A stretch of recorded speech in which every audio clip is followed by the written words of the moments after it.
ఉండవల్లిలోని చంద్రబాబు ఇంటి దగ్గర సందడి నెలకొంది. చంద్రబాబును కలిసి మాట్లాడారు ప్రభుత్వ ప్రధాన కార్యదర్శి జవహర్ రెడ్డి. కాసేపట్లో డీజీపీ హరీష్ కుమార్ గుప్తా కూడా చంద్రబాబుతో భేటీ కాబోతున్నారు. అలాగే పార్టీ నేతలు సైతం ఉండవల్లికి క్యూ కట్టి పార్టీ అధినేతకు శుభాకాంక్షలు చెప్పేందుకు సిద్ధమవుతున్నారు. గెలిచిన ఎమ్మెల్యేలు, ఎంపీ అభ్యర్థులు సైతం రావడంతో టీడీపీ అధినేత నివాసంలో జోష్ కనిపిస్తుంది.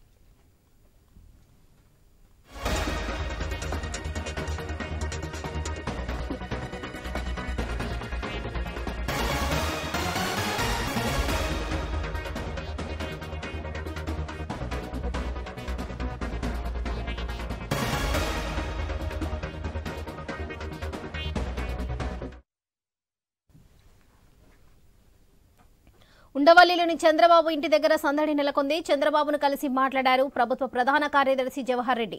మరి కాసేపట్లో డీజీపీ హరీష్ కుమార్ గుప్తా కూడా చంద్రబాబుతో భేటీ కాబోతున్నారు. అలాగే పార్టీ నేతలు సైతం ఉండవల్లికి క్యూ కట్టి పార్టీ అధినేతకు శుభాకాంక్షలు చెప్పేందుకు సిద్ధమవుతున్నారు. గెలిచిన ఎమ్మెల్యేలు, ఎంపీ అభ్యర్థులు సైతం రావడంతో టీడీపీ అధినేత నివాసంలో జోష్ కనిపిస్తుంది. ఇదే విషయంపై మరింత సమాచారం మా ప్రతినిధి హరీష్ అందిస్తారు. హరీష్, చెప్పండి.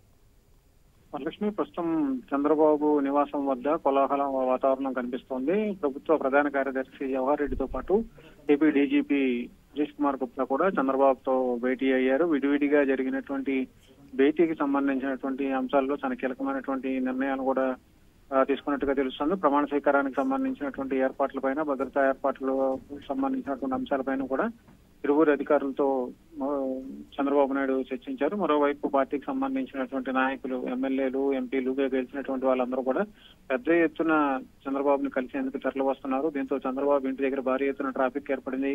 కరకట్ట నివాసం బేస్ చేసుకుని కరకట్ట వెంట మొత్తం ట్రాఫిక్ కు సంబంధించినటువంటి రష్ ఏర్పడినటువంటి సిచ్యువేషన్ కనిపిస్తోంది. పెద్ద ఎత్తున ట్రాఫిక్ కు సంబంధించినటువంటి రద్దీ వాతావరణం కూడా ఏర్పడింది. ఈ రోజు చంద్రబాబు ఇరువురు కీలక అధికారులతో భేటీ అనంతరం కొద్దిసేపట్లో మీడియాతో మాట్లాడతారు. మీడియాతో మాట్లాడిన తర్వాత ఆయన ఢిల్లీకి ప్రయాణం అవుతారు. ఢిల్లీలో బీజేపీకి సంబంధించినటువంటి అగ్రనేతలు మోడీ, అమిత్ షా వంటి కీలక నేతలతో సమావేశం భేటీ ఉంటుంది. ఆ తర్వాత బీజేపీకి సంబంధించినటువంటి మరికొందరు కీలక నేతలను కూడా ఆయన కలుస్తారు. ఆ తర్వాత ఎన్డీఏ కూటమికి సంబంధించినటువంటి పలువురు కీలకమైనటువంటి నాయకులతో కూడా చంద్రబాబు షెడ్యూల్ కి సంబంధించినటువంటి సమావేశం జరిగేటువంటి అవకాశం ఉంది. రాత్రి వరకు కూడా ఆయన ఢిల్లీలోనే ఉంటారు. 9-10 గంటలకి ఆయన ఢిల్లీలో బయలుదేరి తిరిగి తాడేపల్లి వచ్చేటువంటి అవకాశం ఉంది. తొలి రోజు చంద్రబాబు షెడ్యూల్ మాత్రం ఫుల్ బిజీగా ఉంది. ఆయన నివాసం వద్ద కూడా కోలాహలమైనటువంటి వాతావరణం కనిపిస్తుంది. Varalakshmi. Right Harish, thank you.